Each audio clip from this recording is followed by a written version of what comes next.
Hi hello friends, welcome back to our channel. ಎಲ್ಲರೂ ಹೇಗಿದ್ದೀರಾ friends? ಚೆನ್ನಾಗಿದ್ದೀರಾ? ನಾನು ಚೆನ್ನಾಗಿದ್ದೀನಿ. ಐ ಹೋಪ್ ನೀವು ಚೆನ್ನಾಗಿದ್ದೀರಾ, ಚೆನ್ನಾಗಿರ್ಬೇಕು ಅಂತ ಭಾವಿಸ್ತಾ ಬನ್ನಿ ಫ್ರೆಂಡ್ಸ್. ಇವತ್ತಿನ ವಿಡಿಯೋನ ಸ್ಟಾರ್ಟ್ ಮಾಡ್ತಾ ಇದ್ದೀನಿ. ಇವತ್ತು ಬಂದ್ಬಿಟ್ಟು 2 ದಿನದ ವಿಡಿಯೋ ಆಗಿರುತ್ತೆ. ಹಾಗೆ ನಿಮಗೂ ಇಷ್ಟ ಆಗುತ್ತೆ ಅಂತ ಹೇಳ್ಬಿಟ್ಟು ಶೇರ್ ಮಾಡ್ತಾ ಇದ್ದೀನಿ. ಮೊದಲು ಬಂದ್ಬಿಟ್ಟು ಹುರುಳಿ ಸಾಂಬಾರನ್ನ ರೆಸಿಪಿ ತೋರಿಸಿದ್ದೀನಿ. ತುಂಬಾ ಚೆನ್ನಾಗಿರುತ್ತೆ, ಟ್ರೈ ಮಾಡಿ. ನೋಡಿ ಫ್ರೆಂಡ್ಸ್, ಇವತ್ತು ಬಂದ್ಬಿಟ್ಟು ಶನಿವಾರ ಆಗಿರುತ್ತೆ. ನಾನು ಹುರುಳಿ ಸಾಂಬಾರು ಮಾಡೋಣ ಅಂತ ಹೇಳ್ಬಿಟ್ಟು ಹುರುಳಿನ ಎಲ್ಲ ಕ್ಲೀನ್ ಮಾಡಿ ಎಲ್ಲನೂ ಹಾಕಿದ್ದೀನಿ. ಹುರುಳಿ ಮತ್ತು ಟೊಮೊಟೊ 5 ಟೊಮೊಟೊ, 2 ಈರುಳ್ಳಿ, 2 ಬೆಳ್ಳುಳ್ಳಿ ಮತ್ತು ತರಕಾರಿ ಸಾಂಬಾರು ಪೌಡರು ಹಾಕಿದ್ದೀನಿ. ಆ ತರಕಾರಿ ಸಾಂಬಾರು ಪೌಡರಲ್ಲಿ ಮೆಣಸಿನ ಪುಡಿನೂ ಇರುತ್ತೆ, ಮೆಣಸಿನ್ಕಾಯಿ ಪುಡಿ, ಖಾರ ಪುಡಿನೂ. ಇದಕ್ಕೆ ಸ್ವಲ್ಪ ಬೇಳೆ ಆಗಬೇಕು. ಈ ಹೆಸರು ಬೇಳೆ ಆಗಲಿ ಇಲ್ಲ ತೊಗರಿ ಬೇಳೆ ಆಗಲಿ ಹಾಕಿ ಕುದಿಸ್ಕೋಬೇಕು. ಅಂದರೆ ಹುರುಳಿ ಎತ್ತಾರದು ಒಂದು 4 ವಿಸಿಲ್ಸ್ 5 ವಿಸಿಲ್ಸ್ ಆದರೂ ಬೇಕಾಗುತ್ತೆ ಹುರುಳಿಗೋಸ್ಕರ. ನೋಡಿ ಈ ಥರ. ಇವಾಗ ಅದಕ್ಕೆ ಸ್ವಲ್ಪ ಬೇಳೆ ಸೇರಿಸ್ತೀನಿ, ಹೆಸರು ಬೇಳೆನೇ ಹಾಕ್ತೀನಿ. ನೋಡಿ ಇವಾಗ ಹೆಸರು ಬೇಳೆನೂ ಹಾಕ್ತೀನಿ. ಈ ಥರ ಯಾವುದೇ ಆದರೂ ಒಂದು ಬೇಳೆ ಹಾಕಿದ್ರೇ ನಮಗೆ ಚೆನ್ನಾಗಿರೋದು ಸಾಂಬಾರು ಅನ್ನೋದು. ಬರೀ ಇದಕ್ಕಿಂತ ನೋಡಿ ತೊಳೆದು ಹಾಕ್ತಾಯಿದ್ದೀನಿ.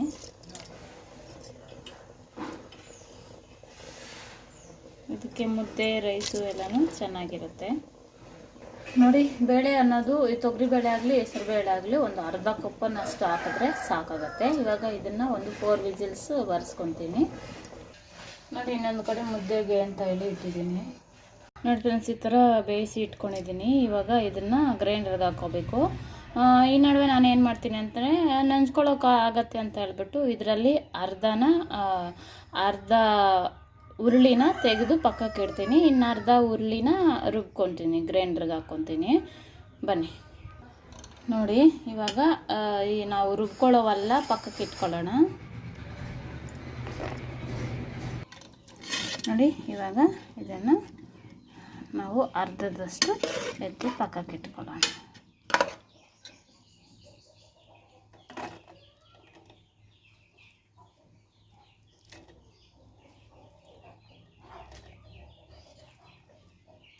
ಒಗ್ಗರಣೆ ಹಾಕ್ಕೊಂಡು ಇದಕ್ಕೂ ಒಗ್ಗರಣೆ ಹಾಕ್ಕೊಂಡು ತಿಂದರೆ ಚೆನ್ನಾಗಿರುತ್ತೆ. ಸಾಂಬಾರು ಜೊತೆ ಇದನ್ನು ತಿಂದರೆ ನಾನು ನಿಮಗೆ ಸಾರಿಗೆ ಎಷ್ಟು ಬೇಕೋ ಅಷ್ಟು ಎತ್ತಿ ಇಟ್ಕೊಳ್ಳೋಣ. ನಾನು ಇಷ್ಟು ಒಗ್ಗರಣೆಗೆ ಇಟ್ಕೊಂಡಿದ್ದು ನಂಚ್ಕೊಳ್ಳೋಕ್ಕೆ ಅಂತ ಹೇಳ್ಬಿಟ್ಟು ಇನ್ನು ಇಷ್ಟನ್ನು ರುಬ್ಕೊಳ್ಳೋಣ. ಇದು ಅದು ಸೇರಿಸಿ ರುಬ್ಕೊಳ್ಳೋಣ. ಇವಾಗ ಇಲ್ಲಿ ಬಂದ್ಬಿಟ್ಟು ಟೊಮೊಟೊ ಎಲ್ಲ ಹಾಕಿದ್ದೀನಲ್ವ, ಟೊಮೊಟೊ ಮೆಣಸಿನ್ಕಾಯಿ ಎಲ್ಲನೂ ಮೊದಲು ಗ್ರೈಂಡ್ ಮಾಡಿಕೊಂಡು ಮತ್ತು ಅದ್ರ ಜೊತೆಗೇ ಇಲ್ಲಿರೋ ಹುರುಳಿನ ಸೇರಿಸ್ತೀನಿ.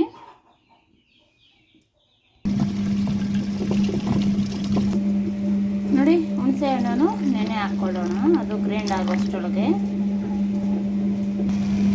ನೋಡಿ ಉಳಿದಂಥ ಹುರುಳಿನೂ ಹಾಕಿ ರುಬ್ಕೊತಾ ಇದ್ದೀನಿ. ನೋಡಿ ರುಬ್ಕೊಂಡಿದ್ದೀನಿ, ಆಗಿದೆ. ಇವಾಗ ಒಗ್ಗರಣೆ ಹಾಕ್ಕೊಳ್ಳೋಣ. ನೋಡಿ ಇವಾಗ ಒಗ್ಗರಣೆ ಹಾಕ್ಕೊಳ್ಳೋಣ. ಒಗ್ಗರಣೆ ನಾರ್ಮಲು ಎಣ್ಣೆ ಹಾಕಿ ಮತ್ತು ಅದಕ್ಕೆ ಸಾಸಿವೆ, 1 ಈರುಳ್ಳಿ ಕಟ್ ಮಾಡಿಕೊಂಡು ಆ ಈರುಳ್ಳಿ ಬ್ರೌನ್ ಕಲರ್ ಆದಮೇಲೆ ಮತ್ತು ನಾವು ಹಸಿ ಕರಿಬೇವು ಆಗಲಿ ಒಣಕರಿಬೇವು ಆಗಲಿ ಕರಿಬೇವು ಸ್ವಲ್ಪ ಹಾಕ್ಕೊಂಡು ಹಾಗೆ ನಾವು ರುಬ್ಬಿ ಇಟ್ಕೊಂಡಿದ್ದದನ್ನು ಸೇರಿಸ್ಕೊಂಡ್ರೆ ಒಗ್ಗರಣೆ ರೆಡಿ ಆಗುತ್ತೆ.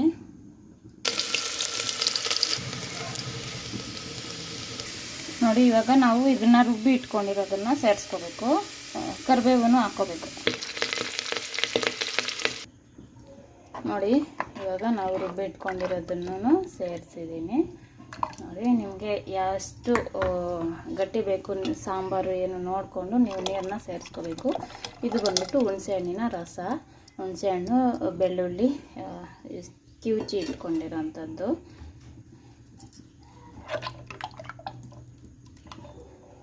ಇದು ಸ್ವಲ್ಪ ಕುದಿ ಬರೋವರೆಗೂ ಕಲಿಸ್ತಾ ಇರಬೇಕು, ಇಲ್ಲಾಂದರೆ ಅಡ ಹಿಡಿಯುತ್ತೆ. ಇದಕ್ಕೆ ಒಂದು ಚಿಟಿಕೆ ಅಷ್ಟು ಅರಿಶಿನ ಸೇರಿಸ್ಕೊ. ಇವಾಗ ಚೆನ್ನಾಗಿ ಕುದಿಸ್ಕೋಬೇಕು. ನೋಡಿ ಸಾಂಬಾರು ಚೆನ್ನಾಗಿ ಕುದ್ದಿದ್ದೆಲ್ಲ ಆಯಿತು. ಹಾಗೆ ಹುರುಳಿನ ತೆಗೆದು ಪಕ್ಕಕ್ಕೆ ಇಟ್ಕೊಂಡಿದ್ದೆ ಅಲ್ವಾ, ಆ ಹುರುಳಿಗೇನು ಈ ಥರ ಒಗ್ಗರಣೆನ ಸೇರಿಸಿದ್ದೀನಿ. ಈ ಥರ ಟ್ರೈ ಮಾಡಿ, ತುಂಬಾ ಚೆನ್ನಾಗಿರುತ್ತೆ ಮುದ್ದೆಗೆ, ರೈಸ್ಗೆ ಎಲ್ಲನೂ. ಹಾಗೆ ಹೆಲ್ತ್ಗೂ ಒಳ್ಳೇದಲ್ವಾ. ನೋಡಿ ಫೈನಲ್ ಆಗಿ ಕರಿಬೇವನ್ನ ಸೇರಿಸಿ ಸಾಂಬಾರು ಅನ್ನೋದು ರೆಡಿ. ಬಿಸಿಲು ಗ್ರೀನರಿಯಾಗಿ ಎಲೆ ಉದುರಿ ಚಿಗುರ್ತಾ ಇದೆಯಲ್ಲ, ಎಷ್ಟು ಚೆನ್ನಾಗಿ ಕಾಣಿಸ್ತಾ ಇದೆ ಅಂತ. ಫುಲ್ಲು ಬಿಸಿಲು ಬರ್ತಾ ಇದೆ. ಹಾಗೆ ನೋಡಿ ಗಿಡಗಳು, ನಮ್ಮ ಕೋಳಿಗಳು, ನೀರೆಲ್ಲ ಬಿಟ್ಟಿದ್ದೆ ಗಿಡಗಳಿಗೆ, ಅದಕ್ಕೆ ಕೋಳಿಗಳು ಕೂಡ ತಂಪಾಗಿ ಗಿಡಗಳ ಕೆಳಗಡೆನೆ ಕೂತ್ಕೊಂಡಿದ್ದಾವೆ. ನೋಡಿ ಬಟರ್ಫ್ಲೈಸ್ ಎಲ್ಲನೂ ಓಡಾಡ್ತಾ ಇದ್ದಾವೆ. ಈ ಥರ ಇರುತ್ತೆ ನಮ್ಮ ಮನೆ ಹತ್ರ. ಅದಕ್ಕೇ ಕೆಲವರೆಲ್ಲ ಗಿಡಗಳು, ಕೆಲವರು ನೀವು ಚೆನ್ನಾಗಿ ಇಟ್ಕೊಂಡಿದ್ದೀರಾ ಮರಗಳು ಬೆಳೆಸಿರೋದು ಅಂತ ಹೇಳ್ತಾರೆ. ಕೆಲವರು ಅದೇ ಈ ಥರ ಎಲೆ ಉದುರೋದಕ್ಕೋಸ್ಕರ ಈ ಥರ ಇದು ಮಾಡ್ತಾರೆ.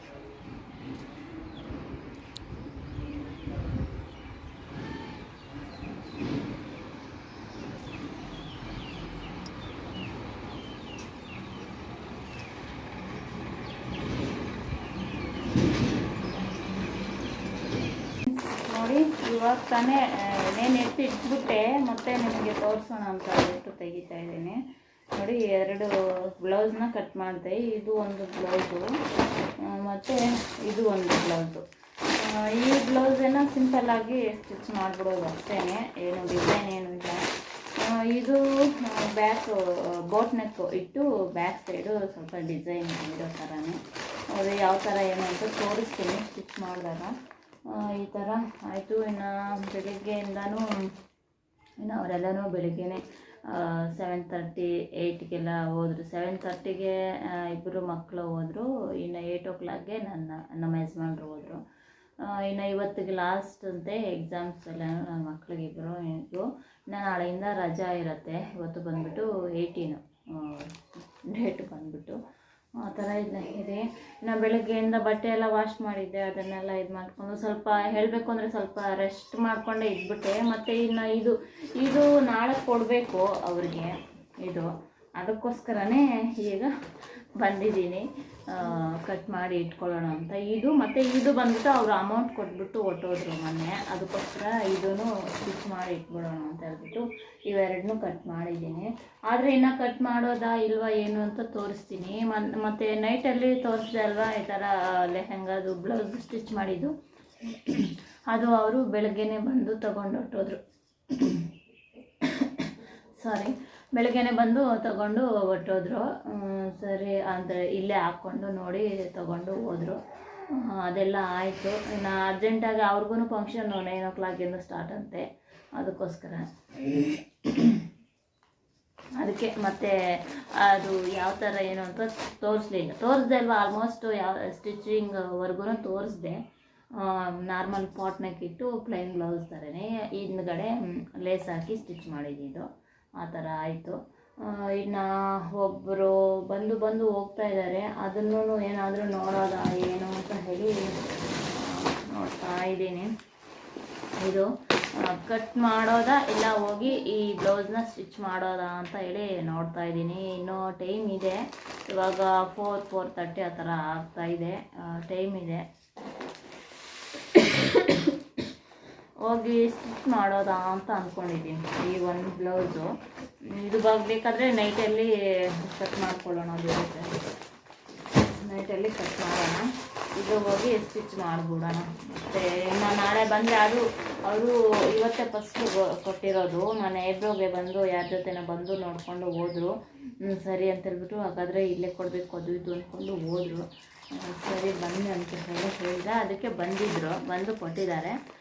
ಇನ್ನು ನಾಳೆ ಬರ್ತಾರೆ ಅಂತ ಹೇಳಿದ್ದಾರೆ. ಎಷ್ಟೊತ್ತಿಗೆ ಬರ್ತಾರೇನೋ, ನೈಟಲ್ಲೇ ಬರ್ತಾರೋ ಡೇನೆಲ್ಲ ಬರ್ತಾರೋ ಗೊತ್ತೇ ಇರ್ತಲ್ವಲ್ಲ, ಅದಕ್ಕೆ ಇವಾಗ ಅದು ಸ್ಟಿಚ್ ಮಾಡೋಣ ಅಂತ ಹೇಳ್ಬಿಟ್ಟು ಹೋಗ್ತಾ ಇದ್ದೀನಿ.